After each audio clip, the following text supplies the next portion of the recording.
¿Qué tal amigos de Estudio B y de Sin embargo? Es un gusto invitarlos a que este domingo nos acompañen en el maratón de puntos y comas. Temas importantísimos, temas electorales, información útil rumbo a los comicios del 2024. Y aunque algunos no lo crean, existe una ley general de delitos electorales que contempla sanciones de cárcel y multas severas para aquellos que cometan el delito de violencia política de género en contra de las mujeres. E incluso no se deben de confiar los abusivos, porque si se les demuestra que cometieron violencia contra las mujeres, podrían incluso negarles el registro como aspirantes a algún cargo de elección popular. Y también otro asunto importante que tendrá que vigilar el Instituto Nacional Electoral es el concepto que se denomina paridad sustantiva de género y también la alternancia de género. ¿De qué se trata esto y por qué es importante? Por una razón esencial, porque tradicionalmente los partidos políticos y en el caso de las dirigencias integradas por varones, siempre mandan a las mujeres a competir en las candidaturas donde están destinadas por anticipado a la derrota.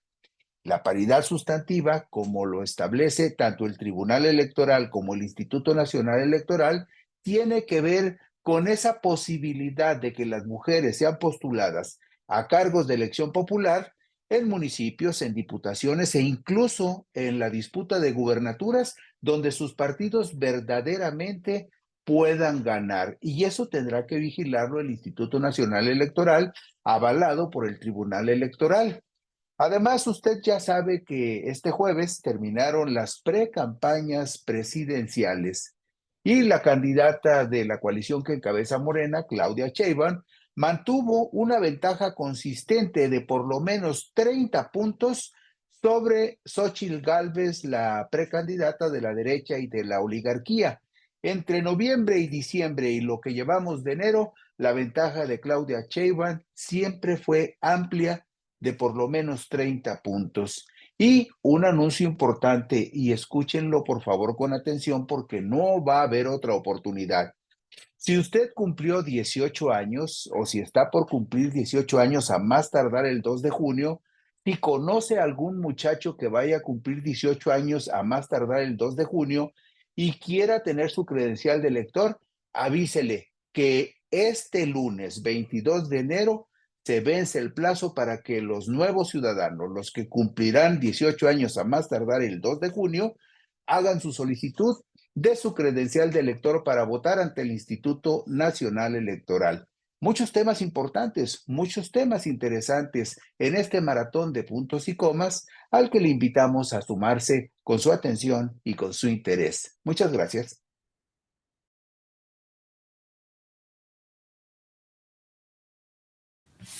Bueno, pues ya estamos de regreso en Puntos y Comas. Le agradecemos mucho a todos ustedes que nos acompañen este lunes 15 de enero del 2024, porque hay información siempre importante que queremos compartir con ustedes, información útil rumbo a los comicios del 2 de junio del 2024. Y hay asuntos que de repente se van convirtiendo como una bola de nieve que va creciendo y que cada día se hace más grande y más sólida, porque son cíclicos los abusos que se cometen, particularmente cuando se aproximan ya la temporada de registros de candidatos a los miles de puestos de elección popular que regularmente se ponen en juego. Este año son más de 20,000 los cargos de elección popular que se van a jugar el domingo 2 de junio del 2024, pero siempre hay alguien, un segmento de la población que contradictoriamente es un segmento mayoritario en la lista nominal de electores, son quienes, ese segmento es el que más participa. Ese segmento vota un 10% más que los varones y regularmente las mujeres son producto de abusos, porque cuando llega el momento de postular candidatos a los mejores puestos de elección popular o aquellos donde los partidos presumen que pueden ganar, o aquellas posiciones que se ganan por la vía plurinominal sin hacer campaña y en muchos casos sin hacer el mínimo esfuerzo, en la mayoría de los casos, esas posiciones no les tocan a las mujeres, pese a que son mayoría en la lista nominal y pese a que votan un 10% más que los varones. Pero Hay forma de que las mujeres se den cuenta de lo que está sucediendo, hay forma de que las mujeres se defiendan de esos abusos y sobre ese tema hablaremos hoy en particular en puntos y comas. En las semanas previas a los registros de aspirantes a cargos de elección popular, los cuales se llevarán a cabo durante febrero y marzo próximos, según se trate de candidaturas federales o estatales, habría que poner mucha atención en las acciones o expresiones que pudieran calificarse como violencia política contra las mujeres en razón de género, pues la Ley General en materia de delitos electorales contempla sanciones de 1 a 6 años de prisión y 50 a 300 días de salario mínimo, es decir, de 10,372 pesos la multa mínima a 62,232 pesos la multa más elevada. Pero también habría que considerar las sanciones de carácter administrativo contempladas en la Ley General de Instituciones y Procedimientos Electorales que podrían derivar, escuche usted, más allá de una simple multa. Estas sanciones administrativas podrían derivar en la negación o la cancelación del registro a algunos aspirantes a candidatos a cargos de elección popular si se configura la certeza de que cometieron violencia política de género en contra de alguna mujer. Entonces es muy importante atender con cuidado lo que dice la Ley General en materia de delitos electorales, lo que contempla la Ley General de Instituciones y Procedimientos Electorales. ¿Por qué? Porque es la única manera como las mujeres se pueden defender, presentando quejas ante el Instituto Nacional Electoral o presentando denuncias incluso ante las fiscalías especializadas para que se sancionen estas conductas abusivas que cíclicamente se repiten en contra de las mujeres.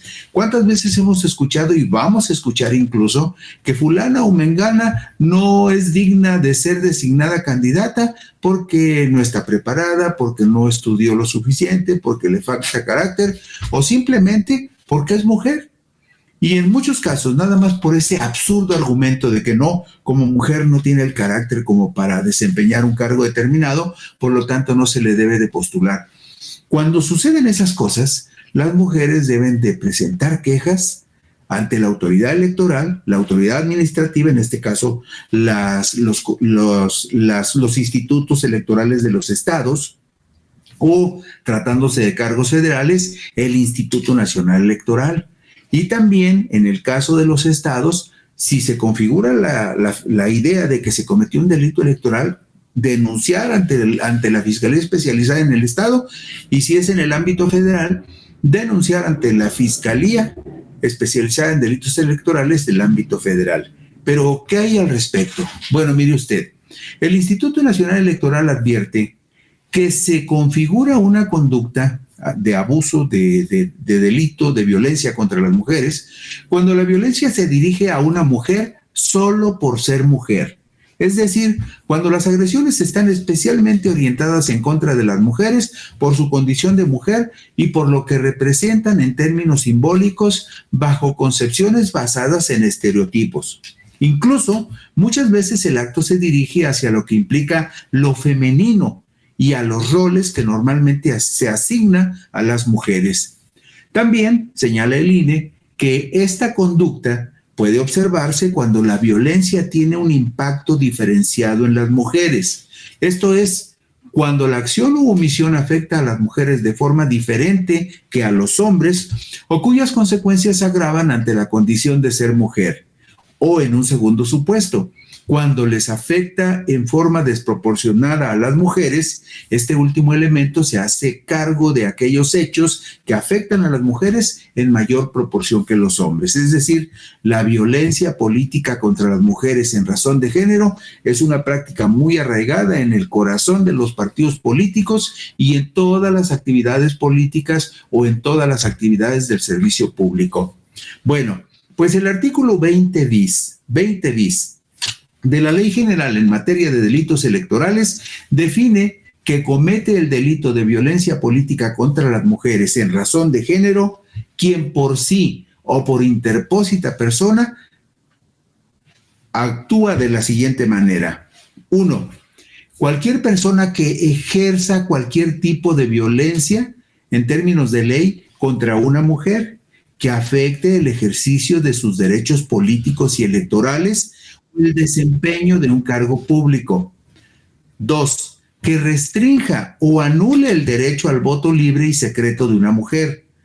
3, que amenace o intimide a una mujer directa o indirectamente con el objeto de inducirla u obligarla a presentar su renuncia a una precandidatura o candidatura de elección popular. Es decir, cuando hay un sujeto o varios sujetos que presionan y presionan a una mujer porque le dicen, oye, pues, ¿qué vas a hacer? Tú como mujer no vas a poder con el paquete, aunque sepan que está preparada para ello, pero la presionan de tal manera que en muchos casos las obligan a las mujeres a declinar en su propósito de ser candidatas a algún cargo importante. También cometen delito de violencia política contra las mujeres en razón de género quienes amenacen o intimiden a una mujer, directa o indirectamente, con el objeto de inducirla u obligarla a presentar su renuncia al cargo para el que haya sido electa o designada. Es decir, si alguna mujer ya ganó un cargo de alcaldesa, de regidora, de diputada local, de diputada federal, y llegan por ahí los varones y dices, oye, pues renuncia, ¿qué vas a hacer tú en la Ciudad de México? Vete a cuidar a tus niños, vete a tu casa. Cuando la amenacen o la intimiden de la manera que sea o por la razón que sea para obligarla a presentar su renuncia al cargo para el que ya fue electa, se está cometiendo un delito electoral. También se comete un delito electoral cuando alguien impide por cualquier medio que las mujeres electas o designadas a cualquier cargo público rindan protesta, ejerzan libremente su cargo, así como las funciones inherentes a ese cargo.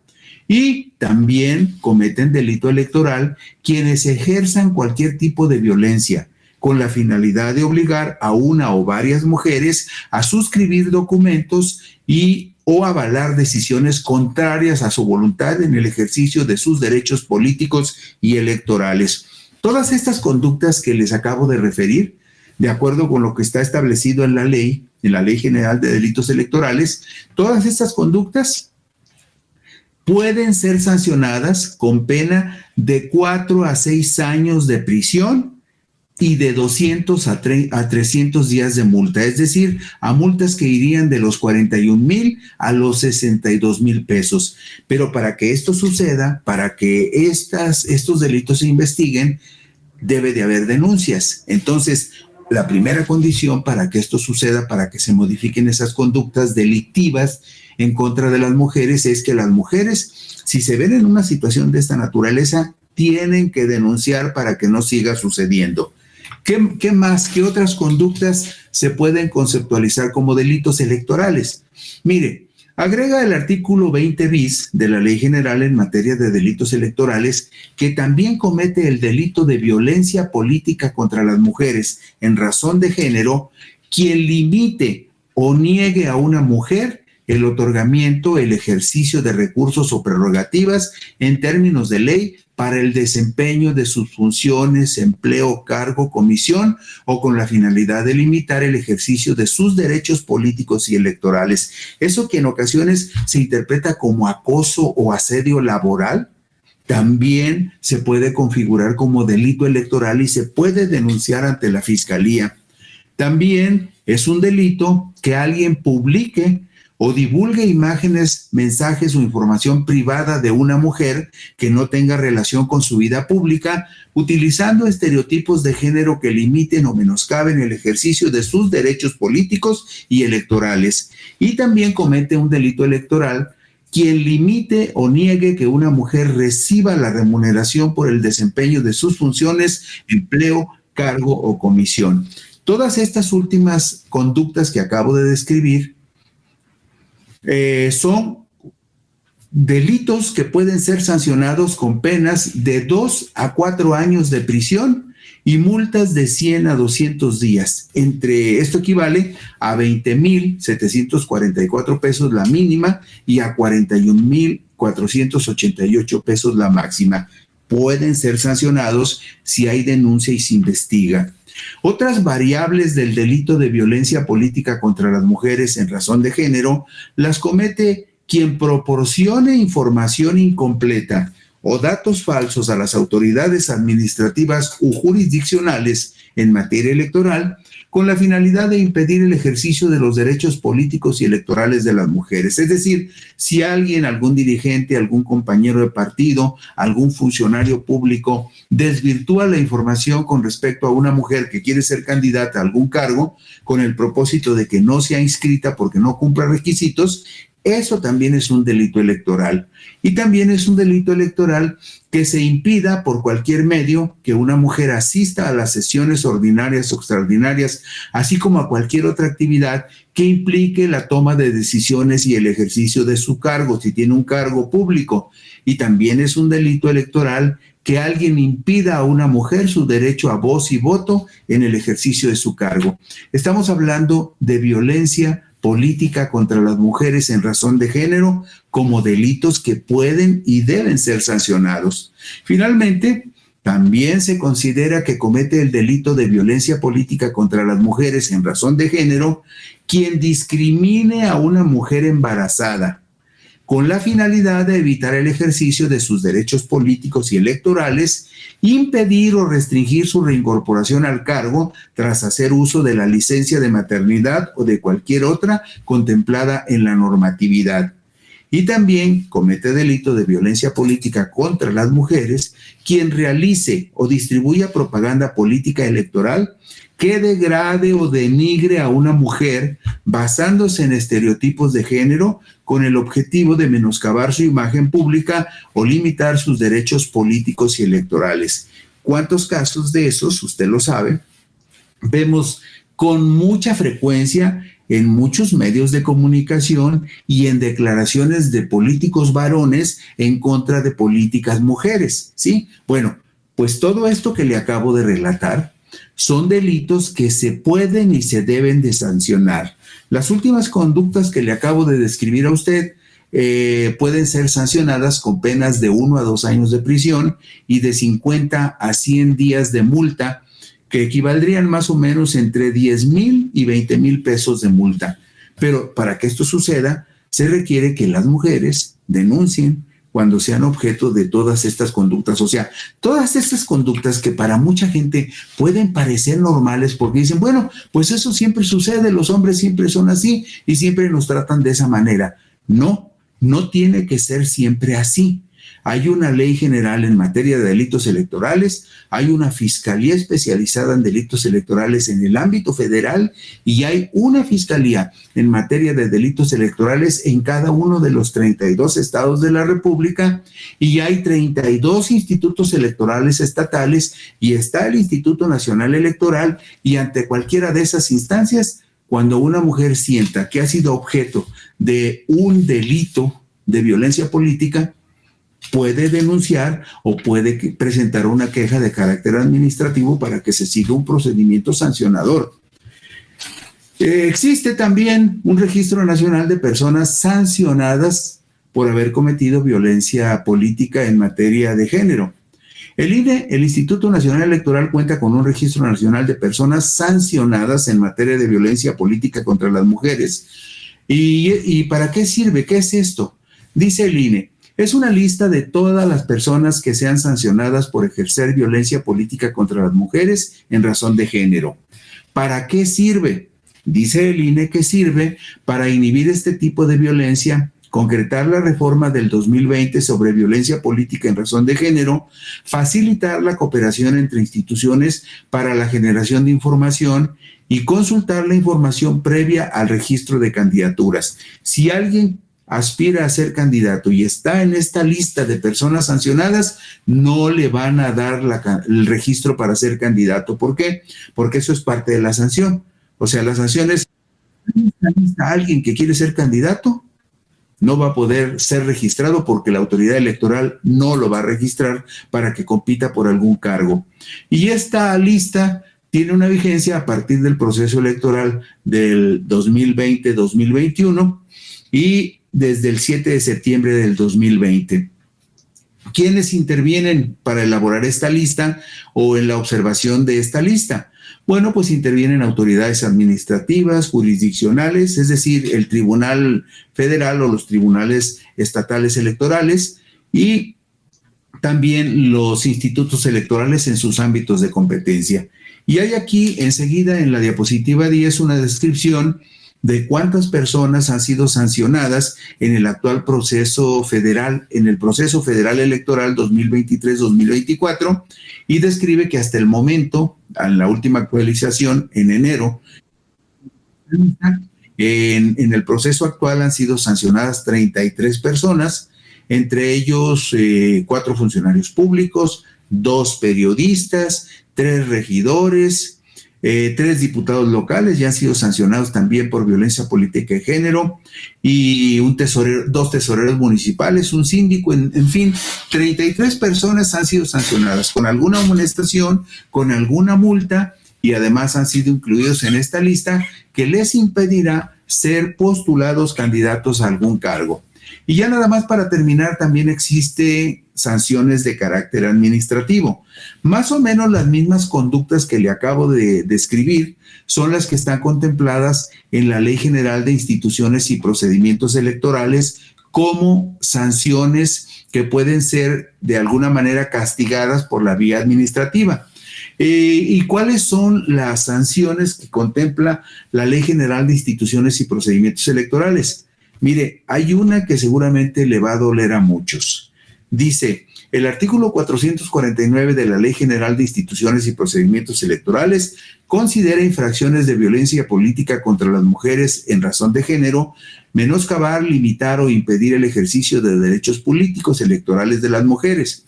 Entre las sanciones administrativas, la Ley General de Instituciones y Procedimientos Electorales establece en este artículo 456 fuertes multas, pero lo que más les va a doler a algunos es lo siguiente.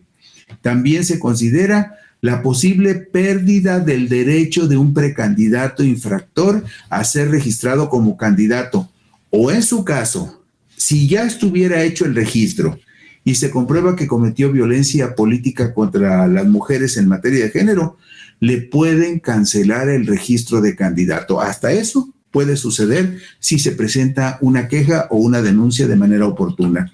Y finalmente, nada más como un dato de referencia, en la diapositiva número 14, en mayo del 2021, este es nada más un ejemplo, en mayo del 2021, Alfredo Pérez Herrera, director y propietario del periódico La Voz del... Perdone usted. Desde mayo del 2021, Alfredo Pérez Herrera, director y propietario del periódico La Voz del Sur de Jalisco, con sede en Ciudad Guzmán, se convirtió en el primer jalisciense en ser incluido en el Registro Nacional de Personas Sancionadas en materia de violencia política contra las mujeres en razón de género. Él estará en esta lista de sancionados hasta el 29 de diciembre del 2027. Y usted se preguntará por qué. Mire, vea esa portada de La Voz del Sur de Jalisco. Dice, mujeres pelearán por la alcaldía de Zapotlán. Y a este editor se le ocurrió poner una foto de 2 mujeres jalándose del pelo para tratar de simular la contienda por la alcaldía de Zapotlán, que Zapotlán es el municipio y la cabecera es Ciudad Guzmán en el estado de Jalisco. Eso nada más como ejemplo de las cosas que se pueden y se deben sancionar por la autoridad electoral. Y con esto terminamos puntos y comas de este lunes 15 de enero del 2024. Mañana por aquí nos encontraremos si a usted le apetece. Gracias, buenas noches.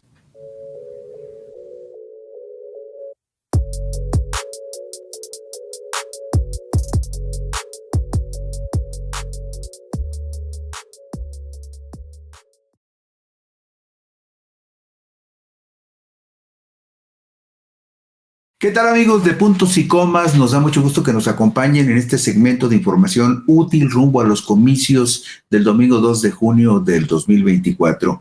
Información que nos clarifica muchas situaciones con respecto a lo que se puede o no se puede, a lo que hemos avanzado, a dónde nos hemos quedado estancados, qué es lo que tenemos que hacer para romper algunos diques que no permiten que ciertos segmentos de la población avancen en el espacio de la representación pública, de acceder al poder de representar a los ciudadanos y de tomar decisiones en nombre de aquellos que confiaron en ellos y votaron para que llegaran a los cargos públicos. Ustedes saben que en particular el trayecto de las mujeres hacia los cargos públicos ha sido muy, pero muy complicado, demasiado complicado, porque se ha impuesto siempre un patriarcado terrible que impide que las mujeres lleguen a esas posiciones de poder, que son las posiciones en donde verdaderamente se puede incidir para cambiar de fondo muchas cosas en el país.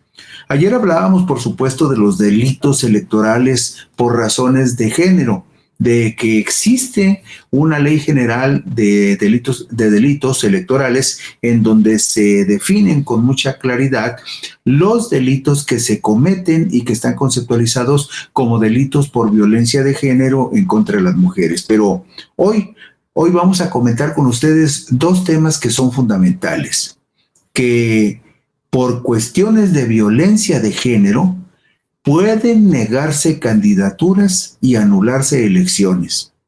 Fíjense ustedes, deberán ser muy cuidadosos los partidos políticos y quienes aspiren a ser registrados como candidatos para contender por algún puesto de elección popular en los comicios del domingo 2 de junio del 2024, pues hay disposiciones legales que determinan los casos en los que procede, escuche usted, la suspensión de prerrogativas de derechos para ocupar cargos públicos. Hay condiciones en las cuales se pierden las prerrogativas y el derecho para ocupar cargos públicos y para ser postulados a cargos públicos por violencia de género. Esto, según está estipulado en el artículo 38 de la Constitución Política de los Estados Unidos Mexicanos. Es decir, por encima de esta disposición del artículo 38 no hay nada más y por lo tanto, si se configura la conducta o la situación que derivaría en la suspensión de prerrogativas de derechos de un ciudadano, no habría defensa alguna contra lo que dispone el artículo 38 de la Constitución.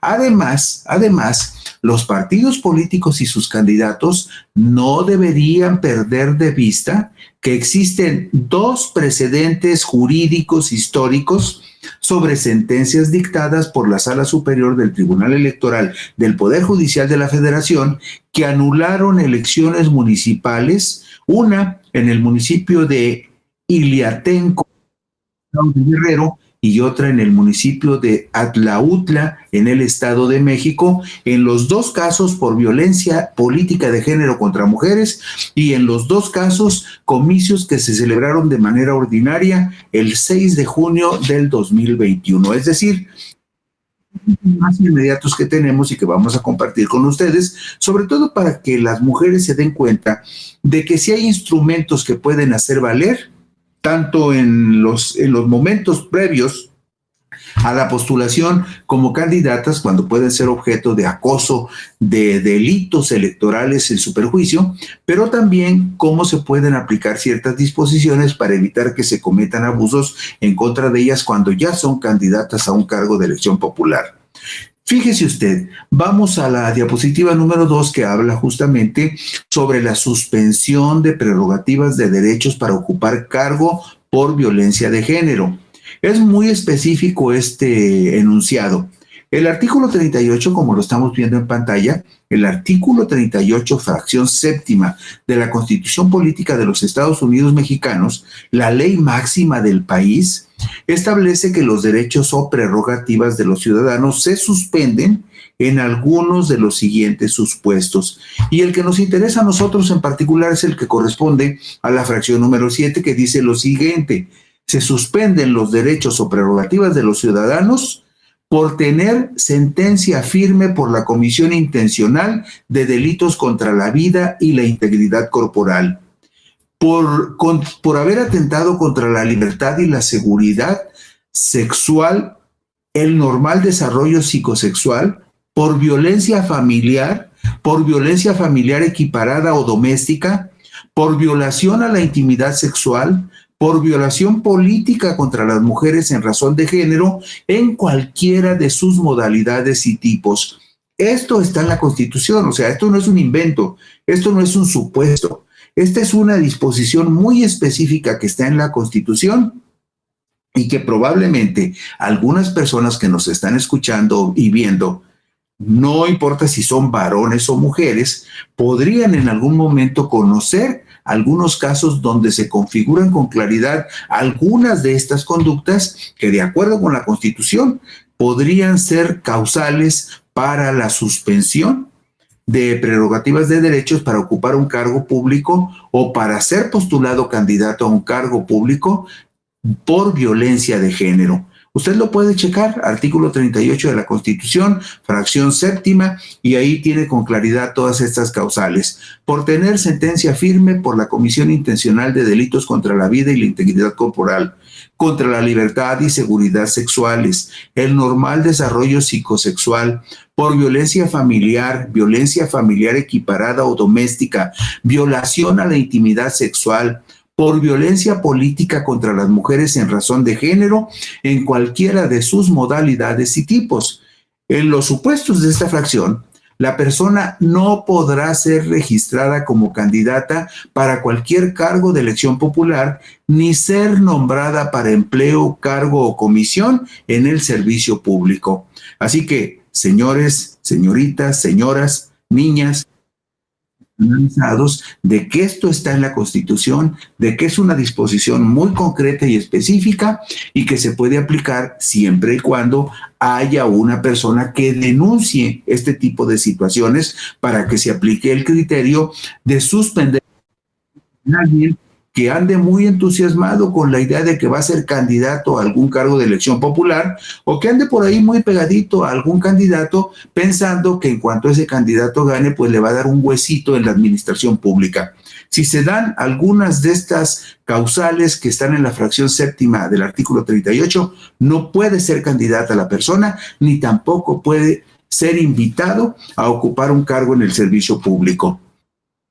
Y otras consideraciones en el artículo 38, en la fracción séptima de la Constitución, que también dice que, fíjense ustedes, esto es bien curioso porque ya está en la Constitución. No puede ser candidato a un cargo de elección pública, ni tampoco puede ocupar un puesto en la administración pública una persona que sea declarada como persona deudora alimentaria morosa. Es decir, aquella persona que esté obligada a dar pensión alimenticia a su hijo o hijos y que no lo haga, es denunciado ante la autoridad electoral. No puede ser inscrito como candidato a un cargo de elección popular y tampoco puede ser invitado a ocupar un cargo público en la administración pública de cualquiera de los tres niveles, municipal, estatal o federal. ¿Por qué? Porque esta es una disposición constitucional, no hay nada por encima de la Constitución y se tiene que aplicar estrictamente. En los supuestos de esta fracción, la persona no podrá ser registrada como candidata para cualquier cargo de elección popular, ni ser nombrada para empleo, cargo o comisión en el servicio público. Todo esto puede funcionar siempre y cuando los ciudadanos denuncien estas irregularidades o estas conductas perniciosas en contra de las mujeres y de esa manera impiden que lleguen ciertos personajes a la vida pública y la pudran. Pero hay otros supuestos. Bueno, por supuesto que estos supuestos con respecto a la conducta de algunas personas tendrían que verificarse con base en la información que presenten las personas que denuncien o también con información que pueda completar la autoridad electoral o la autoridad que en su momento tome conocimiento de estos hechos para documentar que realmente esta persona se ha hecho acreedora a que le sean suspendidas sus prerrogativas y derechos para ocupar cargo público por violencia de género. Es real, existe, pero se requiere que la gente conozca estas disposiciones y que la gente exija que se apliquen y que además las personas denuncien a aquellos que son abusivos y cometen este tipo de excesos. Pero además hay otros dos casos que poco se han difundido y que tienen que ver con algo también relacionado con la violencia en contra de las mujeres. Resulta que en los comicios del pasado 2021 hubo 2 casos de nulidad de elecciones por violencia política de género que deben ser tomados en cuenta por los partidos políticos y sus candidatos. Son 2 precedentes jurídicos históricos que van a pesar en el momento de los registros y en el momento de las campañas, sobre todo, si en las campañas algunos, en particular varones, abusan, agreden, e insultan a alguna candidata mujer.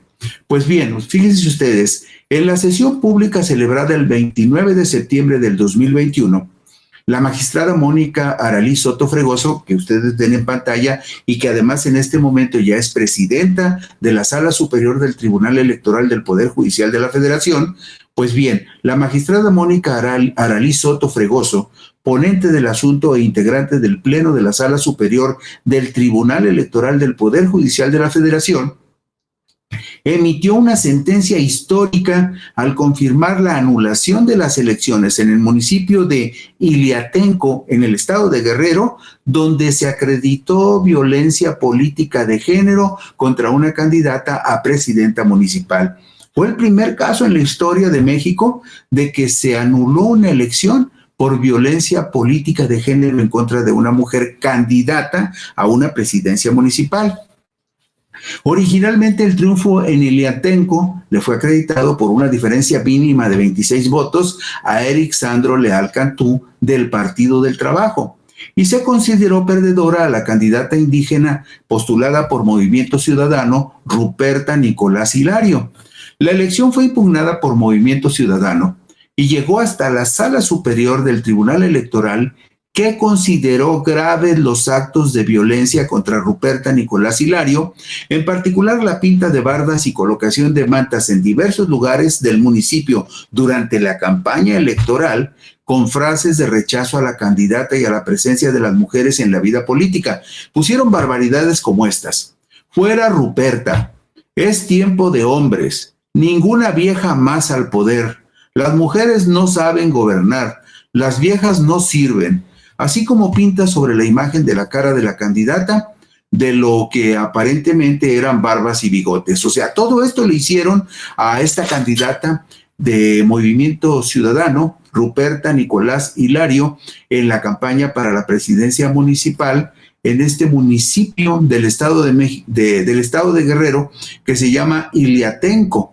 Bueno, pues entonces apelaron ante las autoridades, se quejaron, y la sentencia, cuando consideraron todos estos elementos de violencia política de género, ahí ven ustedes a Ruperta Nicolás Hilario, esa foto tomada de su red X oficial. Bueno, pues la sentencia se hizo con perspectiva de género, al considerar que las expresiones en bardas y pintas que hacían alusión a la supuesta incapacidad de las mujeres para gobernar, a que no deben estar en puestos de poder o que deben dejar ese espacio para los hombres, resultaron incuestionables para menoscabar o anular el goce y ejercicio de los derechos políticos de Ruperta Nicolás Hilario, así como para afectar su imagen ante el electorado. Y entonces la magistrada Mónica Aralí Soto criticó la misoginia y puntualizó que los agravios representaban una violación a los principios constitucionales de equidad y voto libre, y señaló que la decisión representaba un parteaguas en las causales de la nulidad de una elección. Es decir, fue la primera elección en México, apenas en el 2021, que se anuló por violencia política contra una mujer en una campaña por la presidencia municipal de este municipio que se llama Iliatenco en el estado de Guerrero. Y bueno, desafortunadamente, aunque se anuló la elección y por el abuso que cometieron y los insultos contra Ruperta Nicolás Hilario, se llevó a cabo una elección extraordinaria el 28 de noviembre, domingo 28 de noviembre del 2021, y volvió a ganar allí Eric Sandro Leal Cantú del Partido del Trabajo, pero quedó el precedente de que se puede anular una elección por razones de violencia política contra las mujeres. Y vamos a otro caso, porque ya fueron dos casos en el 2021.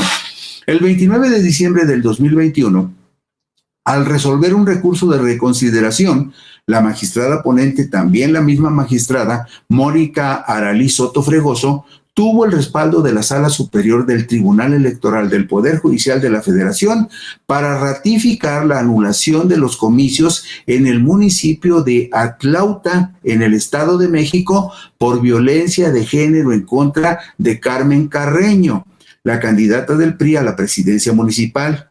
En esta elección fue en primera instancia declarado ganador el candidato de la coalición Juntos Haremos Historia, integrado por Morena, PT y Partido Verde, Luis Enrique Valencia Venegas.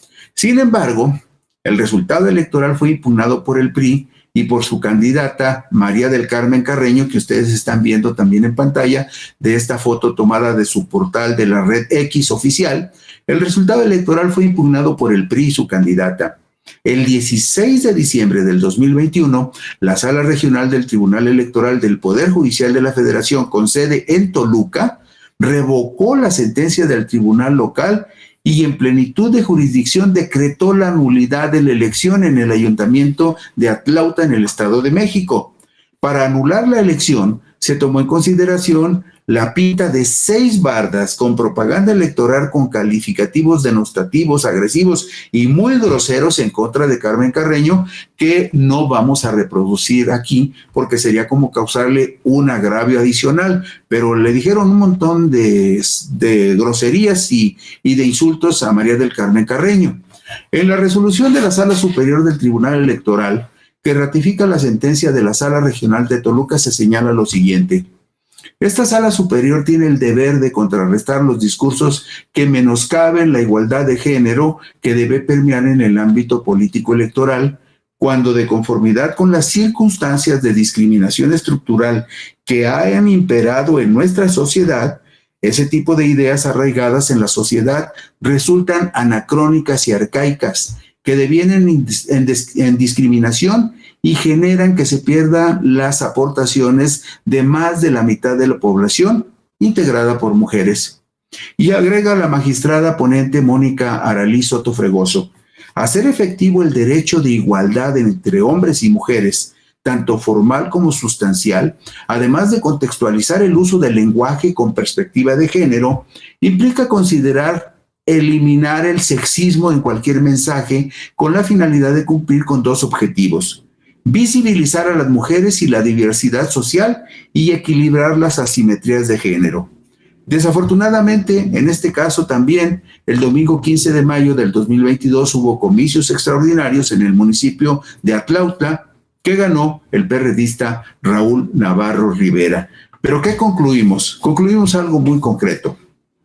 La ley y 2 precedentes jurídicos importantes son la mejor advertencia para que los partidos políticos y sus abanderados eviten la violencia de género contra las mujeres en los próximos procesos de postulación de candidatas y en las campañas electorales en las que ellas estén involucradas.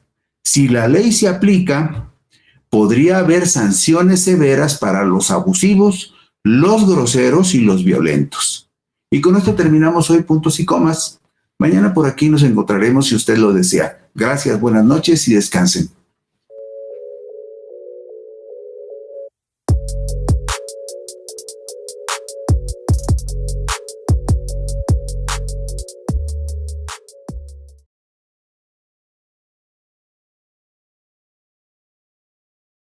¿Qué tal, amigos? Nos da mucho gusto que nos acompañen en Puntos y Comas, información útil rumbo a los comicios del domingo 2 de junio del 2024.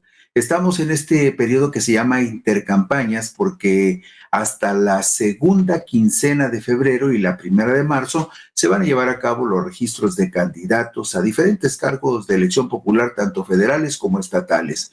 Pero a partir del 1 de marzo inician las campañas formales rumbo a las elecciones del domingo 2 de junio del 2024. Sin embargo, lo que en este momento parece una calma muy reposada, muy a modo para que la gente reflexione, también es una etapa en la que los partidos políticos y los candidatos tendrán que calcular muy bien cómo, de qué manera y con qué criterios van a llevar a cabo los registros de sus candidatos. Porque febrero y marzo serán claves para el registro de candidatos a 8 gubernaturas y a la jefatura de gobierno de la Ciudad de México, pues esas últimas definiciones de los partidos políticos rumbo a la contienda del domingo 2 de junio del 2024 tendrán que superar la supervisión del Instituto Nacional Electoral, que es el que determinará si cumplen los criterios de paridad sustantiva de género y de alternancia de género. Esta podría ser una calamidad para algunos de los partidos políticos o para las 2 coaliciones que van a registrar también candidatos comunes.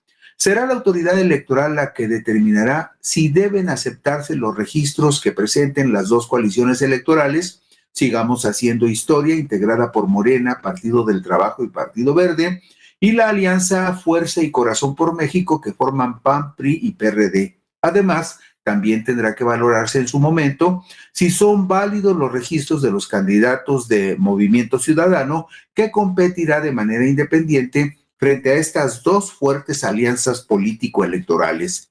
Además, fíjese usted, además de cumplir el requisito de postular a por lo menos 5 mujeres entre las 9 candidaturas para gobiernos estatales y para el gobierno de la Ciudad de México, el Instituto Nacional Electoral tendrá que verificar si las dos coaliciones y el partido Movimiento Ciudadano se ajustan al criterio de inscribir a las aspirantes mujeres en entidades en las cuales tengan verdaderas posibilidades de triunfo y no se les relegue a estados donde por anticipado estaría definido que van camino a la derrota. Es decir, no basta con que los partidos decidan poner 5 candidatas mujeres y 5 varones para cumplir con los requisitos que estableció el Instituto Nacional Electoral. No, también es importante que se haga la ponderación si las mujeres que van a ser postuladas candidatas a alguna gubernatura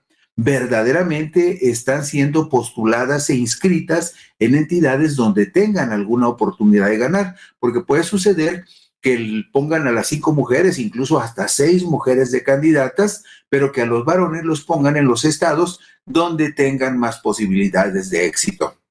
Fue el martes 24 de octubre del 2023 cuando el Consejo General del Instituto Nacional Electoral acordó las reglas para la postulación de candidatos con base en los criterios de paridad de género y alternancia de género establecidos por el Tribunal Electoral del Poder Judicial de la Federación en 2 sentencias emitidas en los meses de marzo y abril del 2022, así como en una resolución del miércoles 8 de noviembre del 2023, cuando la Sala Superior del Tribunal Electoral consideró infundado un recurso de apelación promovido por el partido Movimiento Ciudadano y ratificó los criterios establecidos por el Instituto Nacional Electoral en su acuerdo del 24 de octubre del 2023. Es decir, hay muchas incógnitas todavía sobre cómo el Instituto Nacional Electoral por una parte y el Tribunal Electoral del Poder Judicial de la Federación, en caso de que hubiese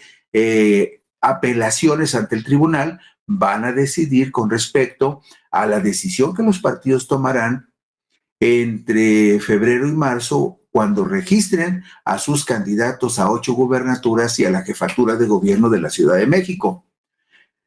Derivado de que persiste una subrepresentación de mujeres en la titularidad de los poderes ejecutivos locales y tomando en consideración el contexto histórico de las entidades con procesos electorales locales, donde apenas han sido electas 3 mujeres en toda la historia, los partidos políticos nacionales deberán postular al menos 5 mujeres en las 9 entidades donde se elige la gubernatura y la jefatura de gobierno de la Ciudad de México. Lo anterior se considerará tanto para las candidaturas que postulen los partidos políticos nacionales en lo individual como en coalición o en candidatura común. De igual manera, los partidos políticos locales deberán observar la alternancia respecto al género postulado en la última elección para la gubernatura cuando el cargo haya sido ocupado por un hombre. Ello para potenciar la posibilidad de triunfo de una mujer en dichos espacios derivados de la ya referida sobrerepresentación que prevalece. Es decir, si en la elección anterior los partidos postularon una mujer, tendrían que postular postularon a un varón porque se privilegia a las mujeres. Si en la elección anterior postularon un varón, tendrían que postular una mujer en la elección del 2024. Los organismos públicos locales, es decir, los institutos electorales de los estados, en el ámbito de su competencia y en cumplimiento a la obligación constitucional de promover, respetar y proteger, además de garantizar los derechos humanos, en lo concerniente a la aplicación de los presentes criterios, serán los responsables de asegurar conforme al dictamen aprobado por el Consejo General, que los partidos políticos nacionales den cumplimiento al principio de paridad de género en la postulación de candidaturas a gubernaturas en las entidades federativas en las que se renueva el Poder Ejecutivo local. Lo anterior con independencia de la responsabilidad de la Dirección Ejecutiva de Prerrogativas y Partidos Políticos del INE de remitir la información a la representación de los partidos políticos que corresponda. Y además, como medida compensatoria, los partidos políticos locales deberán observar la alternancia con respecto al género postulado en la última elección para la gubernatura, cuando el cargo haya sido ocupado por un hombre. Todos estos conceptos con respecto a las candidaturas y a la alternancia de género y a los criterios de género para la designación de candidatos, todos estos están incluidos en el acuerdo del Consejo General del INE aprobado el martes 24 de octubre del 2023. ¿Y de dónde viene este asunto? Bueno, si vemos la diapositiva número 6, empezaremos a entender por qué el Instituto Nacional Electoral y el Tribunal Electoral del Poder Judicial de la Federación ponen especial énfasis en la paridad sustantiva de género y en la alternancia de género. Bueno, con respecto a la paridad sustantiva de género en la postulación de mujeres como candidatas a las gubernaturas de los estados, la Sala Superior del Tribunal Electoral del Poder Judicial de la Federación emitió en marzo del 2022 criterios que todos los partidos políticos están obligados a cumplir, supervisados por el Instituto Nacional Electoral, al resolver una queja de la senadora Susana Harp, inconforme por la postulación de Salomón Jara Cruz como candidato de Morena a la gubernatura de Oaxaca. En su sentencia del miércoles 30 de marzo del 2022, la Sala Superior del Tribunal Electoral estableció los siguientes criterios. En la Constitución, la de la República, en la Constitución se establece el derecho de la ciudadanía de ser votada en condiciones de paridad y se prevé que entre los fines de los partidos políticos está hacer posible el acceso al poder público y fomentar el principio de paridad, por lo que tendrán que observarlo en la postulación de candidaturas. Así que las legislaturas federal y locales no hayan emitido la ley atinente, o sea, la ley respectiva tocante a este tema o perteneciente a este tema, no es obstáculo para que los partidos políticos establezcan mecanismos que garanticen la postulación paritaria sustantiva, porque esos institutos políticos siempre han estado vinculados al cumplimiento de este principio. Lo que dice el tribunal es, aunque las legislaturas de los estados donde va a haber elección de gobernador no hayan legislado con claridad con respecto a la paridad de género, como es un mandato constitucional, el tribunal instruye al Instituto Nacional Electoral para que haga cumplir ese precepto constitucional de la paridad sustantiva de género y de la alternancia de género. Es decir, es la aplicación de la Constitución a través del INE y ratificada por el Tribunal Electoral. Y además dice el Tribunal Electoral, los criterios de competitividad y transversalidad imponen a los partidos políticos establecer reglas para garantizar que las mujeres no sean postuladas en distritos, municipios o estados en los cuales se tenga nula o poca presencia política, de tal manera que exista alta probabilidad de perder la elección. Dichos principios deben significar que los partidos políticos, mediante disposiciones contenidas en su normativa, establezcan reglas claras para que las mujeres puedan competir en ámbitos territoriales en los que sus partidos políticos sean altamente competitivos con el propósito de posibilitar a las mujeres un acceso real a los cargos de elección popular.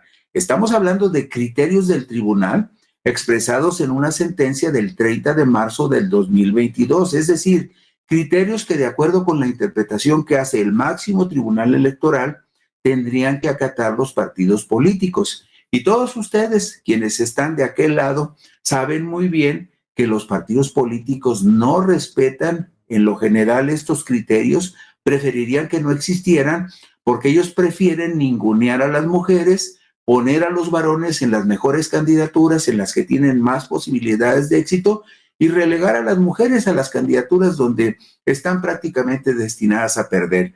Por eso les decimos que hasta que no se lleven a cabo los registros, hasta que no sean validados por el Instituto Nacional Electoral, e incluso en los casos de que algún partido apele ante la Sala Superior del Tribunal Electoral, están establecidos estos criterios que, les guste o no, a los partidos políticos tendrán que cumplir.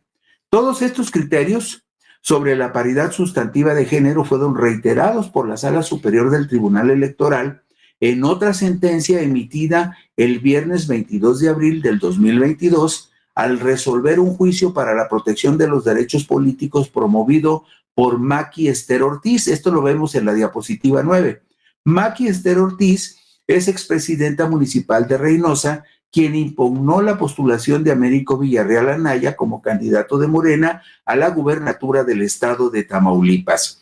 Esta resolución con respecto a Maki Esther Ortiz y también la resolución del tribunal con respecto a la queja de Susana Harp son las que establecen estos precedentes, donde el tribunal dice: si los partidos no han legislado, deben legislar en la materia, pero si los partidos no legislan en la materia, es responsabilidad del tribunal vigilar que se apliquen los criterios constitucionales de la paridad sustantiva de género para garantizar que las mujeres no sean utilizadas solamente como relleno en algunas candidaturas.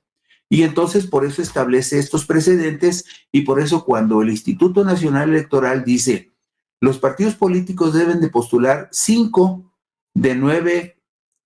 mujeres en las 9 candidaturas a las gubernaturas que se juegan en el 2024, pero en el fondo subyace también la idea de que las mujeres deben de ser postuladas para cargos de gobernador en entidades donde verdaderamente tengan alguna posibilidad de ganar. Y esto es algo que en su momento, cuando se lleven a cabo los registros entre febrero y marzo, puede poner a sufrir a algunos candidatos, algunos precandidatos que ya se sienten candidatos seguros, y algunos partidos políticos que piensan que ya resolvieron el asunto. Y nada más para concluir, mire usted, usted se preguntará, bueno, ¿y este asunto de la paridad de género y de las reglas que se imponen para ayudar a las mujeres a no ser desplazadas o ninguneadas por los varones, han tenido algún efecto? Afortunadamente sí. Si vemos la diapositiva número 11, vamos a ver algo muy interesante. Mire usted, en esta gráfica que está en un informe País 2020, el curso de la democracia en México, elaborado por el INE y por el Programa de las Naciones Unidas para el Desarrollo en México, vemos algo interesantísimo. Miren, vean ustedes, en 1988, a la izquierda, solo el 12% de mujeres tenían algún cargo de diputada federal. Digamos, solo 12% de la Cámara de Diputados de la Federación eran mujeres en 1988, 12%. Nos vamos, por ejemplo, hasta el año de 2012 y vemos que ya para el 2012 había un 37% de mujeres como diputadas en la Cámara Federal. Usted sabe que hay 500 diputados, 300 de mayoría y 200 de representación proporcional. Pero vea usted, esto es lo más sensacional. Vea usted la última gráfica a la derecha, la que corresponde a 2021. Y ahí vemos algo bien importante. Resulta que en este momento en la Cámara de Diputados hay un 50% de mujeres y un 50% de varones. Esto significa que sí hemos avanzado en esa materia. Y si vemos la diapositiva número 12, va a ver usted qué escenario tan bueno para las mujeres. En la diapositiva número 12 vemos, por ejemplo, que las mujeres, por ejemplo, de Morena, del PAN, del PRI, del Partido Verde, del Partido del Trabajo, de Movimiento Ciudadano y del PRD, todas en conjunto suman 250 lugares.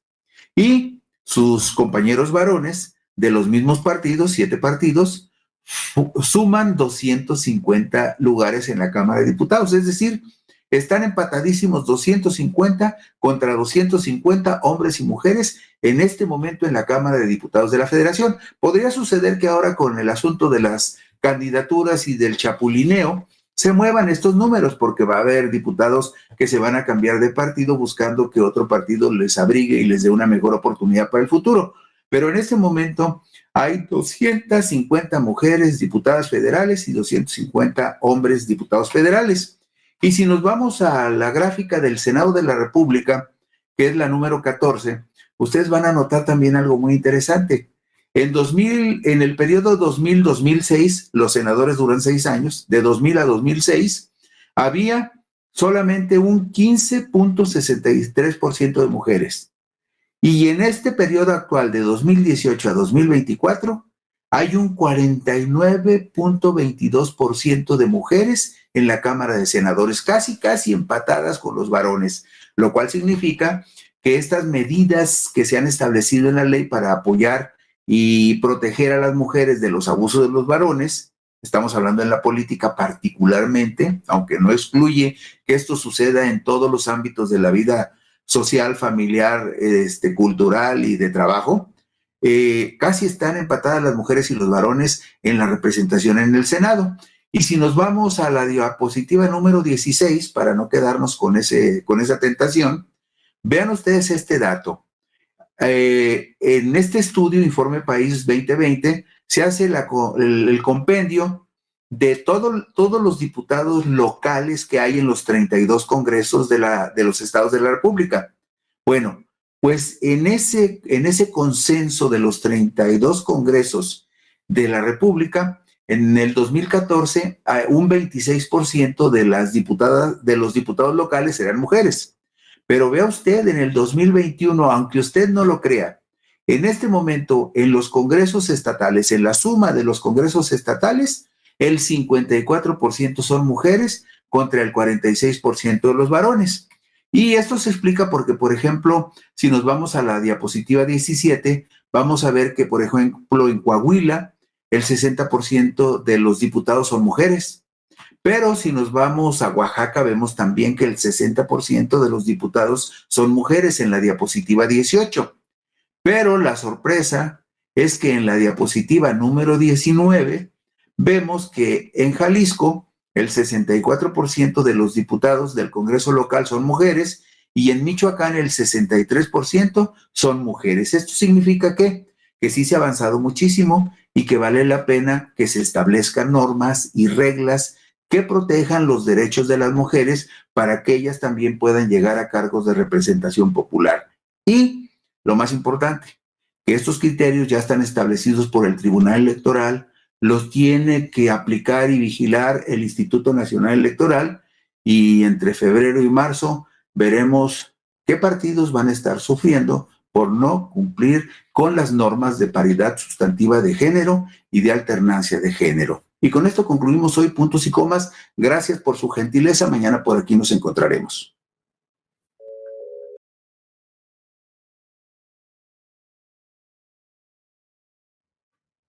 ¿Qué tal, amigos de Puntos y Comas? Siempre es un placer saludarlos en este segmento de información útil rumbo a los comicios del 2 de junio del 2024. Estamos entrando a partir de las 12 de la noche, entramos en una nueva etapa dentro de este proceso larguísimo de elecciones por una razón muy importante, porque justamente a partir de mañana empieza un periodo que se llama intercampaña, que es un periodo comprendido entre el 19 de enero y que terminaría el 29 de febrero. El 29 de febrero terminaría este proceso de intercampaña. ¿Por qué intercampaña? Por varias razones. Porque los partidos políticos, por ejemplo, tienen que prepararse para registrar a todos los candidatos que van a participar en la contienda del 2 de junio. Son más de 20,000 candidatos los que van a tener que presentar sus expedientes con una serie de requisitos documentados que tendrán que presentar ante cada una de los 32 institutos electorales del país. Y en el caso particular, por ejemplo, de los comicios federales, pues tendrán que registrarse los candidatos a la presidencia de la República ante el Instituto Nacional Electoral en la Ciudad de México. Pero también tendrán que registrarse las 2 fórmulas de senadores que cada partido presentará en los 32 estados de la República. Estamos hablando de 7 partidos nacionales. Cada partido nacional presentará 2 fórmulas en cada uno de los 32 estados de la República. Además de eso, también hay una lista nacional de 32 aspirantes a senadores por la vía de la representación proporcional que también tendrán que preparar sus expedientes y tendrán que ser registrados. Luego está el paquetote de 500 aspirantes a diputados federales. ¿Cómo?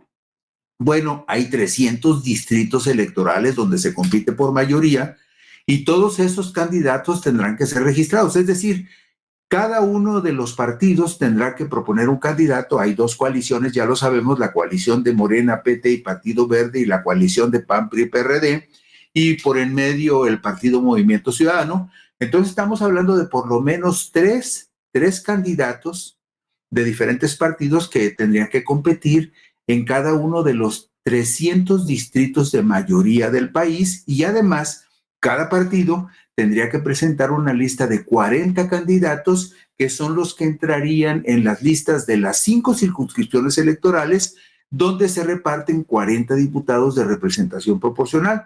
Pero los partidos tienen la obligación de presentar una lista de 40 candidatos, aunque en muchos casos entra 1 o 2 en los partidos más pequeños, y en los partidos grandes pues llegan a entrar hasta 13 o 14 plurinominales por cada región.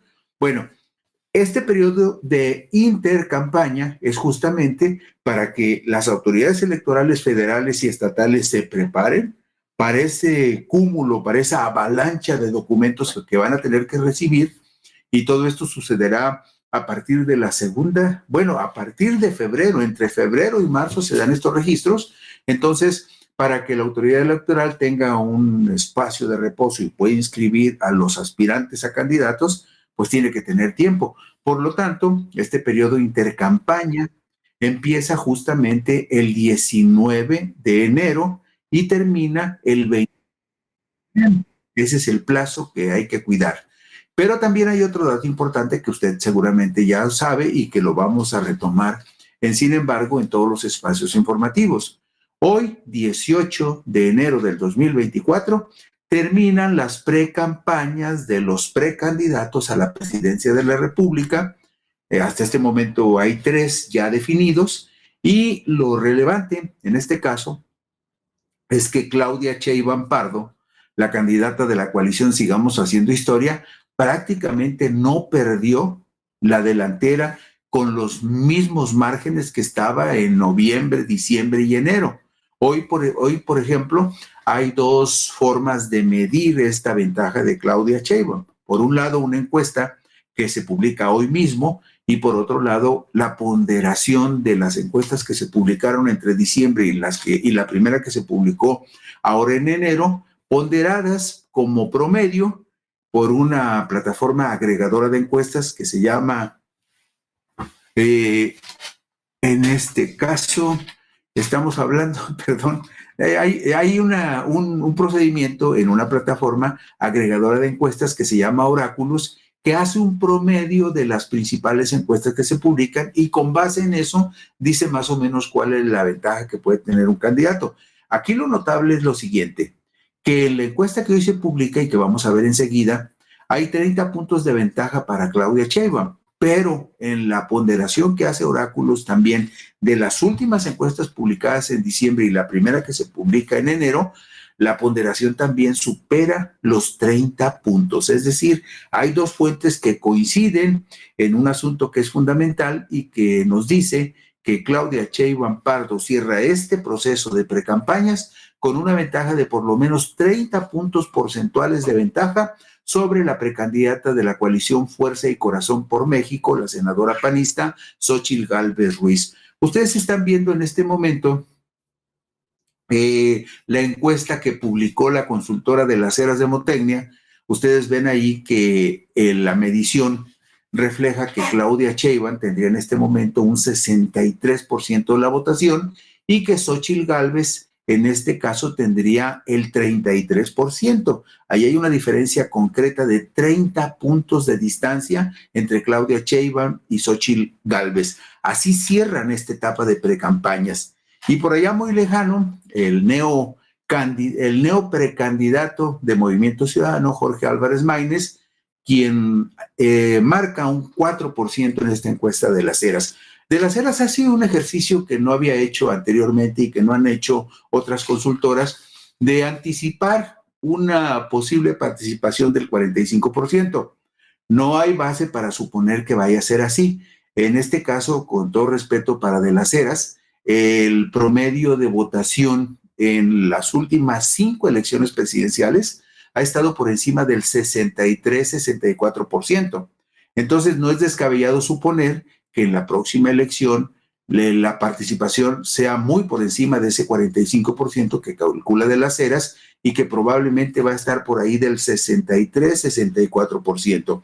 Hago esta observación porque ustedes ven ahí una ponderación que hace De Las Heras donde dice que con una participación del 45%, Claudia Sheinbaum tendría alrededor de 27 millones de votos con el 63% de apoyo, y que Xóchitl Gálvez tendría 14 millones de votos con el 33% de la votación, sobre una ponderación de una participación del 45%.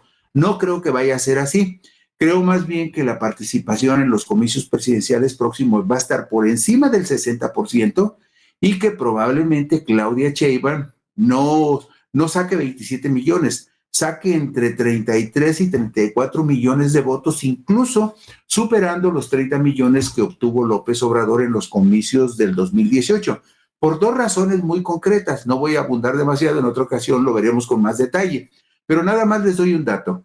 Cuando Andrés Manuel López Obrador gana la presidencia, Morena no tenía ninguna gubernatura. Ahora que van a la elección del 2024, Morena y sus aliados tienen 23 gubernaturas. Hay una enorme distancia en cuanto a la organización, la presencia, la influencia territorial, la influencia política, la influencia electoral que ahora tiene Morena y sus aliados, y por lo tanto lo más probable, lo más razonable es esperar que Claudia Sheinbaum, con todo el apoyo del presidente López Obrador, con todo lo que significa el reconocimiento a López Obrador en un segmento mayoritario de la población, no es extraño ni descabellado anticipar que Claudia Sheinbaum pueda lograr más de 30 millones de votos y que supere el porcentaje de votación de López Obrador. Ahí discrepo mucho de esta ponderación que hace De Las Heras de una participación del 45%, porque no, creo que va a participar encima del 60%, de acuerdo con la tendencia histórica que hemos visto en procesos electorales. Dicho esto, así está la encuesta, con 30 puntos de ventaja para Claudia Sheinbaum. Y además, en cuanto al conocimiento de los personajes, en la diapositiva número 4, ustedes ven que Claudia Sheinbaum tiene un reconocimiento, o sea, la conoce el 78% de los encuestados, y el 66% dice que ya conoce a Xóchitl, y solo un 12% reconoce a Jorge Álvarez Maínez, el precandidato presidencial de Movimiento Ciudadano. Pero si nos vamos a la diapositiva número 6, vamos a ver el ejercicio que hizo esta plataforma agregadora de encuestas, así se le denomina a Oráculos. Es una plataforma que va haciendo el registro de todas las encuestas que van saliendo en diferentes medios de comunicación. Dice Oráculos que, tomando en cuenta las que ellos consideran que son más serias en cuanto a la metodología que utilizan para realizar estos ejercicios de encuestas, ejercicios demoscópicos. Bueno, pues con base en esa ponderación que Oráculos hace de las últimas encuestas publicadas en noviembre y la primera encuesta publicada ahora en enero, este jueves 18 de enero, vemos, por ejemplo, que el desempeño de Claudia Sheinbaum desde julio del 23 hasta enero del 24 la pone en este momento con un respaldo del 64%. Al abrir el mes de enero y justamente el día en el que cierran las campañas, Claudia Sheinbaum tendría un porcentaje promedio de 64% en 8 o 10 encuestas que se han publicado entre diciembre y enero, en tanto que Xóchitl Gálvez tendría nada más un 29%. ¿Esto qué significa? Vimos en la encuesta anterior, la encuesta de Las Heras de Motecnia, que Claudia tendría un 30% de ventaja sobre Xóchitl. Bueno, pues aquí en la ponderación de estas últimas encuestas, Oráculos le da una ventaja del 35% a Claudia Sheinbaum. Es decir, hay una cierta armonía y coincidencia, 30-35% de ventaja para Claudia Sheinbaum en esta ponderación de oráculos y en la encuesta que publica de las eras de Motecnia. Este dato es importante porque así cierran las precampañas. Ya las veremos nuevamente en acción a partir del 1 de marzo, que es cuando se inician las campañas formales ya rumbo a la elección del domingo 2 de junio, y entonces sabremos cómo se desempeña cada una de ellas. ¿Qué más?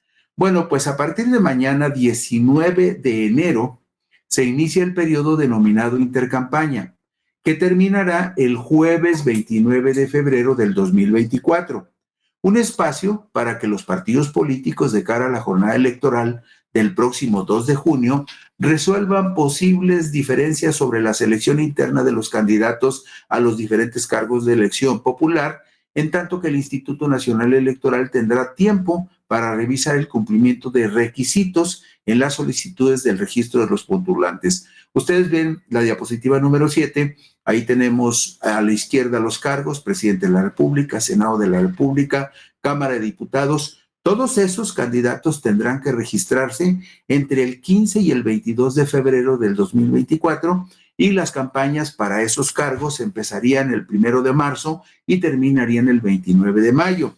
Es muy importante tomar en cuenta esto porque son los tiempos en los que tiene que llevarse a cabo el registro y hay otros elementos que se tienen que tomar en cuenta también. Usted sabe que además de los requisitos que establece la Constitución, también en la postulación de candidatos a diputados, senadores y por supuesto presidente de la República, el Instituto Nacional Electoral tendrá que considerar y analizar si en las postulaciones que hagan los partidos se cumplen con los principios de la paridad sustantiva de género y de la alternancia de género. Ese es otro detalle que también tendrá que analizar el INE en este proceso, por ejemplo, con respecto a presidentes, senadores y diputados federales. Esto tendrá que ponderarlo el INE entre el 15 y el 22 de febrero para que el 1 de marzo ya estén empezando las campañas. Y en el caso de las 8 entidades federativas donde va a haber elección de gobernador y de jefe de gobierno en la Ciudad de México, la diapositiva número 8 tiene la descripción de cuándo serán los registros de las candidaturas. Le pongo un caso. En la Ciudad de México el registro va a ser del 8 al 15 de febrero, la candidatura para jefe de gobierno y las candidaturas para alcaldes en las 16 alcaldías y para las 60 diputaciones locales en la Ciudad de México. Y así sucesivamente. En Jalisco los registros serán del 5 al 11. En Jalisco va a haber elección de gobernador, de alcaldes y diputados locales. Y los registros más tardíos van a ser los de Chiapas, del 16 al 20 de marzo. Pero todos, por ejemplo, Ciudad de México, Jalisco, Yucatán empiezan sus campañas el 1 de marzo. En Tabasco las campañas formales empezarán hasta el 16 de marzo. En Morelos, Puebla, Veracruz y Chiapas, las campañas formales empiezan hasta el 31 de marzo. Entonces, este periodo de intercampaña es justamente para hacer todos estos ajustes de carácter administrativo en los registros, pero hay restricciones, hay cosas que no se pueden hacer. En el periodo de intercampañas sí se permite la difusión de propaganda política, la cual tiene como finalidad presentar la ideología, los principios, los valores o los programas de un partido político en general para generar, transformar o confirmar opiniones a favor de ideas o creencias, o bien invitar a la ciudadanía a formar parte de los partidos políticos con el objeto de promover su participación en la vida democrática del país o incrementar su número de afiliados. Pero cuidado, en esta intercampaña no se permite hacer propaganda electoral.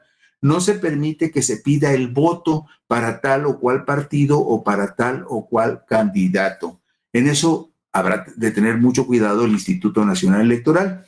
Pero durante el periodo de intercampaña, que le decimos que es del 19 de enero al 29 de febrero, durante este periodo, es válido que los promocionales de radio y televisión se incluyan referencias a temas de interés general y con carácter informativo, siempre y cuando no se haga explícito llamado a votar a favor o en contra o referencias expresas a candidaturas del partido político que difunde el promocional.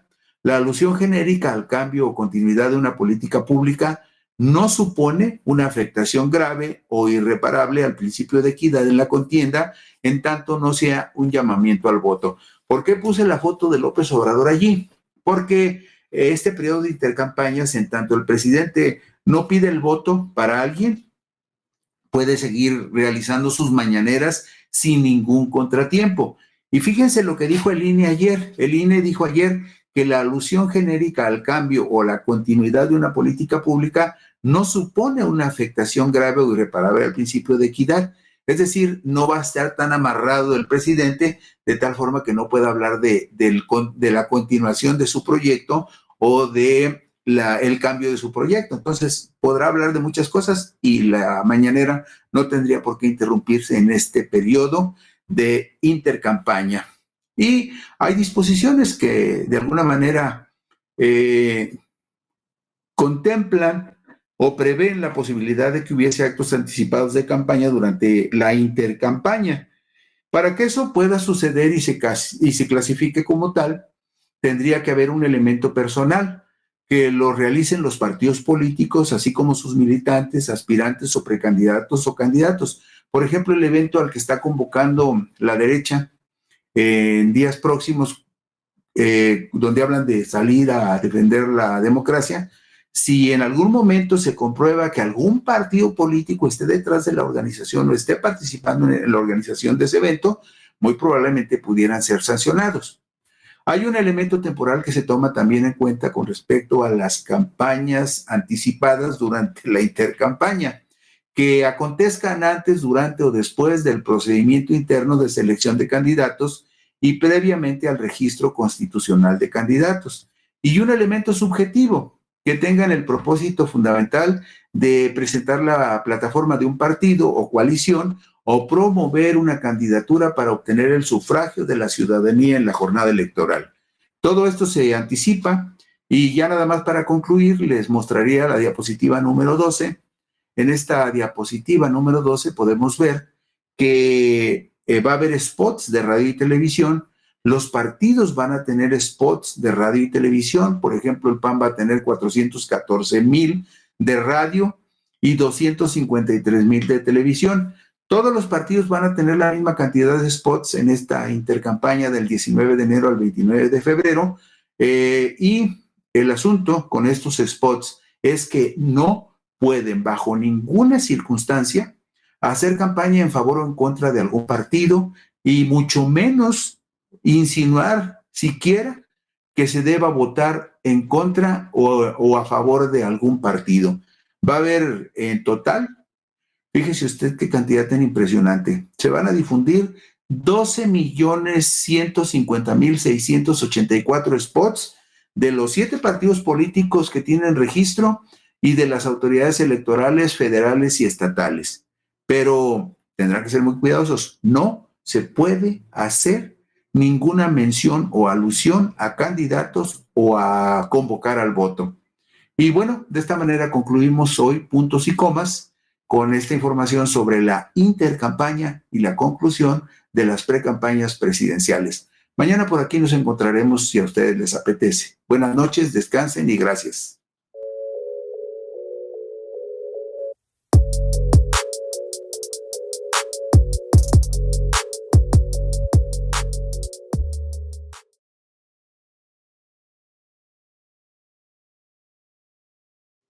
¿Qué tal amigos de Puntos y Comas? Siempre es un placer saludarles y además es un placer que lleguen con nosotros al fin de semana en este segmento de información útil rumbo a los comicios del 2 de junio del 2024.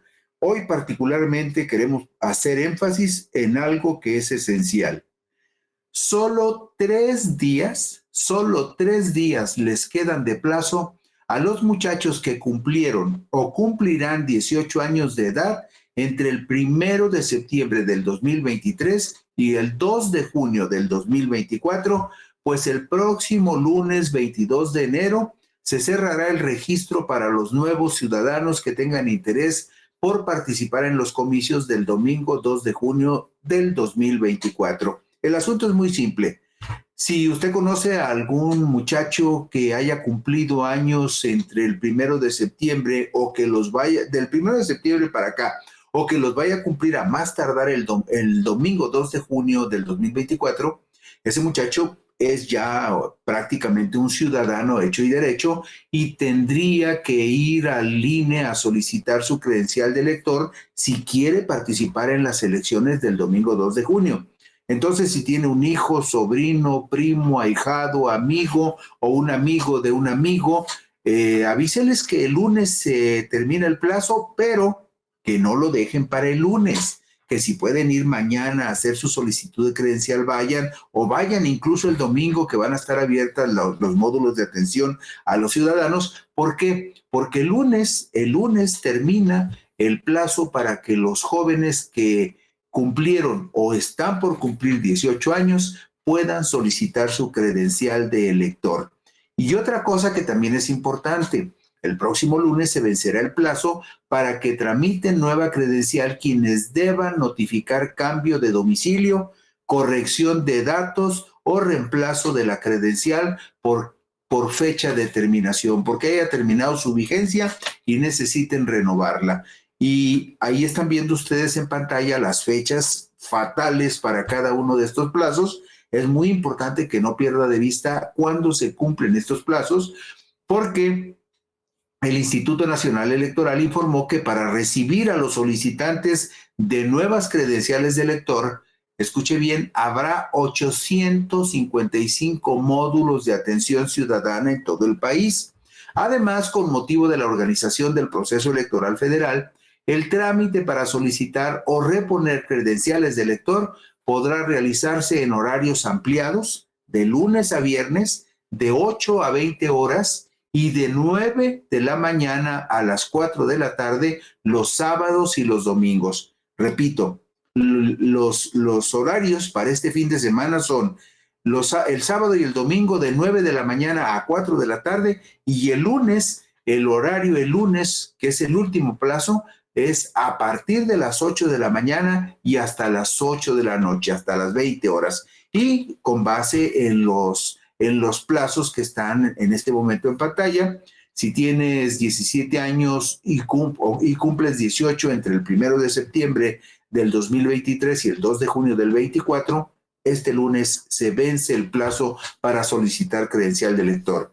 Para cambio de domicilio, por ejemplo, para corrección de datos o reemplazo por cumplimiento de vigencia porque terminó su vida útil la credencial, también el próximo lunes 22 de enero es el último término para que quienes tengan que hacer este trámite de cambio de domicilio, de corrección de datos o pedir una nueva credencial porque ya se venció la que estaban usando, también a más tardar el lunes tienen que hacer ese trámite, pero recuerde, lo puede hacer sábado y domingo, porque el INE avisó que sábado y domingo de 9 de la mañana a 4 de la tarde se va a atender a las personas que se presenten. Y los siguientes plazos ya no están tan apretados porque la reposición de credencial de elector por robo o extravío tienen las personas hasta el 8 de febrero para iniciar el trámite. Para recoger las credenciales que se tramitaron ya, el plazo será el 14 de marzo del 2024. Y para la reimpresión de credenciales, el último plazo es el 20 de mayo del 2024. Esas son las fechas que usted debe de tener presente. Si por ahí puede, tómele una fotito o una captura de pantalla si usted tiene que hacer alguno de esos trámites para que no se le olvide y para que los tenga presentes. Y además, esto es muy importante en la diapositiva número 4, sobre todo para los muchachos que por primera vez se van a enfrentar con el INE. Regularmente la gente en el INE, en el área administrativa, es muy amable. También son personas que ayudan a los ciudadanos que acuden, los orientan bien. Así que vayan ustedes, muchachos, con toda la confianza del mundo de que los van a recibir bien, pero pongan mucha atención.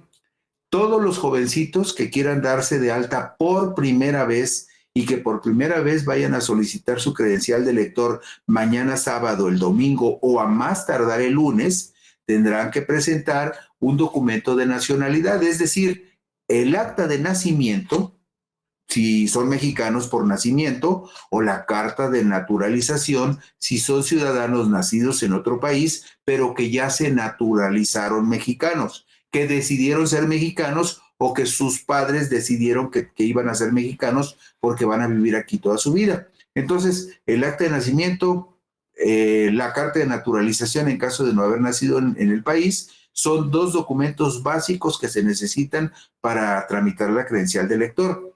Y además una identificación con fotografía. Aquí no le van a batallar, muchachos, porque fíjense ustedes, este catálogo amplio de documentos que pueden servir para identificarse cuando vayan a solicitar su credencial. Puede ser su pasaporte, puede ser su cédula profesional, puede ser una licencia de conducir, la cartilla de Servicio Militar Nacional, una credencial del servicio público si trabajan en el gobierno, un documento de escuela pública o privada, su credencial de estudiante, también credenciales de derechohabientes de algún servicio como el Seguro Social, el ISSSTE, y una credencial de identificación laboral también les puede servir como identificación con fotografía, pero debe tener fotografía. Ya son dos documentos, el acta de nacimiento o la carta de naturalización y algunos de los documentos que acabamos de mencionar. Tercer punto, un comprobante de domicilio. Aquí también es muy sencillo. Simplemente tienen que llevarse el recibo de pago de impuestos o de algún servicio.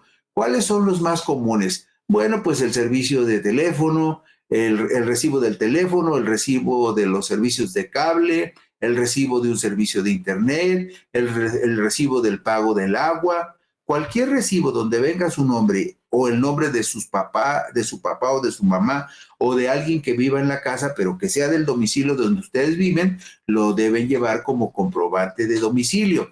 También pueden llevar un estado de cuenta. Si tienen alguna tarjeta de crédito o algún crédito, pueden llevar el estado de cuenta si viene ahí el domicilio donde ustedes viven.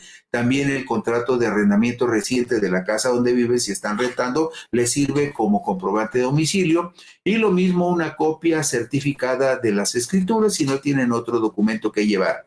Pero como ustedes ven, de este catálogo de documentos que se le exigen a los jóvenes que por primera vez se van a registrar ante el INE y van a solicitar su credencial de lector, están muy al alcance de todo mundo, cualquiera los puede tener, si no es uno es otro, todos tenemos un acta de nacimiento. Aquí, por ejemplo, en Guadalajara y en Zapopan, se pueden incluso sacar las actas de nacimiento en algunos módulos que operan, digamos, a través de internet toda la semana. De los otros documentos, pasaporte, cédula profesional, licencia, cartilla, algunos de esos deben de tener su credencial de la escuela, les puede servir porque es una identificación con fotografía y un comprobante de domicilio de la naturaleza que sea. Con esos documentos en la mano, van mañana ustedes o el domingo o a más tardar el lunes y le dicen a la gente en línea, oiga, pues me vengo a dar de alta porque cumplí 18 años y ya soy un ciudadano con todas las de la ley, porque a partir de los 18 años, todos los muchachos se convierten en ciudadanos. Eso es lo que les da la calidad de ciudadanos. El cumplir 18 años les confiere una serie de privilegios, pero también una serie de compromisos, y uno de esos compromisos es justamente votar en las elecciones, participar y tomar parte de estas decisiones importantes. ¿Qué más? Muy rapidito, cumpliste 18 años, hay que inscribirse. El trámite de inscripciones para los ciudadanos que cumplen 18 años de edad y que se registran por primera vez en el padrón electoral y que por lo tanto nunca habían tenido credencial para votar. Para obtener la credencial para votar por primera vez, la persona debe tener nacionalidad mexicana o ser naturalizado mexicano y tener 18 años cumplidos. También se puede solicitar la corrección de datos en la credencial. Este trámite de corrección es importante. Para este trámite de corrección es importante estar inscrito en el padrón electoral, es decir, ya haber tenido o tener una credencial de elector vigente para hacerle alguna corrección que puede tener que ver con datos personales o con el domicilio. En este caso se puede solicitar la corrección. También se tiene que notificar el cambio de domicilio, porque si se cambian de domicilio, puede ser que también cambien de distrito electoral o cambien de municipio o de estado incluso. Y en ese supuesto, la casilla donde tendrán que votar también va a cambiar de acuerdo con el nuevo domicilio y tienen que cambiar el domicilio porque cuando lleguen a la casilla, cuando chequen si ustedes viven en esa sección electoral, tiene que aparecer su nombre para que puedan votar. La reposición, en caso de robo o extravío, la reposición es un trámite que también se tiene que notificar al INE para que le tramiten su reposición de credencial. También hay un caso muy curioso, la reincorporación. Este trámite de reincorporación corresponde a los trámites de personas que han sido rehabilitadas en sus derechos político-electorales, personas cuyo registro fue dado de baja porque su credencial perdió vigencia y no la reemplazaron en el periodo correspondiente, personas que fueron dadas de baja indebidamente, personas que fueron dadas de baja por la aplicación del artículo 155 que establece que si una persona hace su solicitud de credencial, pero no la recoge en un tiempo pertinente, pues esa credencial se destruye y ustedes no aparecen en el registro del INE. El INE informó que fíjese, este es un caso muy específico que tiene que ver con lo que comentábamos.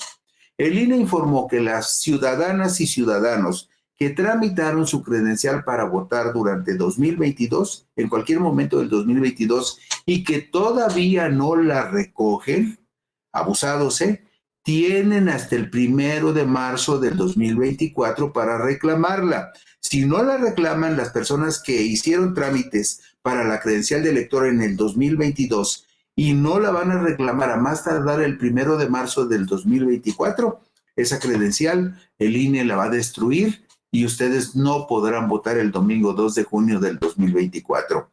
También se puede pedir un reemplazo de la credencial cuando ya perdió su vigencia. Si dice la credencial, esta credencial estará vigente hasta el mes, no sé, de junio de junio del 2022, evidentemente ustedes tendrían que reponerla. Si se vence antes de las elecciones del 2024, del 2 de junio del 2024, pues lógicamente tienen que pedir que la credencial sea repuesta porque perdió su vigencia. ¿Cómo llegamos a este proceso de la renovación de credenciales nuevas, de ciudadanos nuevos en la lista nominal? Nada más para que usted tenga una idea de cómo vamos. El último corte de la lista nominal de electores, es decir, de las personas que tienen credencial para votar en la mano, los que ya están listos para votar, hasta el jueves 11 de enero, éramos 97,027,066 personas. De esos 97 millones de ciudadanos que ya tenemos credencial para votar, el 51.93 son mujeres y el 48.07 son varones. ¿Y qué más? Bueno, esta lista nominal de electores hasta el jueves 11 de enero del 2024, pues tiene singularidades. Si ustedes ven la diapositiva número 12, se van a dar cuenta que vemos aquí la primera parte de la lista nominal, empezando de las personas de mayor edad hacia abajo. Bueno, ese segmento de personas de 65 años o más es el segmento que en ese rango de edad es el más grande de toda la lista nominal de manera individual. O sea, las personas de 65 o más años es el segmento más amplio de potenciales votantes, porque hasta el 11 de enero había 12,535,000 votantes de 65 años o más. Pero, fíjense ustedes, según el Instituto Nacional Electoral, los niveles más altos de participación en los comicios presidenciales del 2018 fueron en el electorado con rango de edad de 60 a 74 años, con una participación de más del 72%. Es decir, los ciudadanos que tienen de 60 a 74 años fueron los que más votaron en los comicios del 2018 porque participó el 72%. ¿Y cuántos ciudadanos hay de 60 años a 74 años? Bueno, de acuerdo con esta lista nominal, hay 18,163,000 ciudadanos en esos dos rangos de edad y representan 18.72% de la lista nominal. Pero en la parte de abajo, lo vemos en la diapositiva 13, de esos 97 millones de ciudadanos que pueden votar, el esta es la parte más nutrida y más fuerte de la lista nominal, la diapositiva 13. Vean ustedes, de 35 a 39 años hay 9 millones, de 30 a 34 años hay 10 millones, de 25 a 29 años hay 11 millones y de 20 a 24 años hay otros 11 millones. Además, los muchachos de 19 años son 2 millones y los de 18 años hasta este momento son 1.840.000. Aquí hay un dato interesante. Los jóvenes de entre 20 y 39 años suman 46 millones de potenciales votantes, es decir, el 47.90% de la lista nominal del país. Nada más que aquí hay un pequeño inconveniente.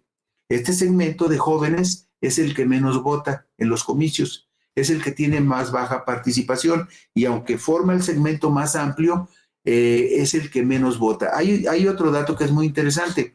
En el estudio que hizo el INE sobre las elecciones del 2018, el segmento de jóvenes de 18 años fue el que más votó entre los jóvenes de 18 a 39 años. También para que se vaya dando usted una idea. Y este segmento entre 18 y 24 años, en una de las últimas encuestas de las Heras de Motecnia, viene un dato muy curioso, que en este segmento de 18 a 24 años hay un segmento muy fuerte, un porcentaje muy fuerte de jóvenes que simpatizan con la cuarta transformación. Nada más como datos sobre la lista nominal para que tengamos una idea dónde estamos y cómo esto se puede modificar en razón de que los jóvenes acudan entre mañana, el domingo y el lunes a inscribirse en la lista nominal para que lleguemos por lo menos a 98 millones de potenciales votantes, que creo que sí vamos a llegar. Y con esto terminamos puntos y comas hoy. Gracias por acompañarnos toda la semana. No se le olvide que si quiere hacer un recuento de toda esta información útil que usted necesita para darse una idea clara de cómo participar en las elecciones, el domingo tenemos el maratón de puntos y comas y lo invitamos a que le eche un ojito. Gracias por lo pronto. Buenas noches. Descansen.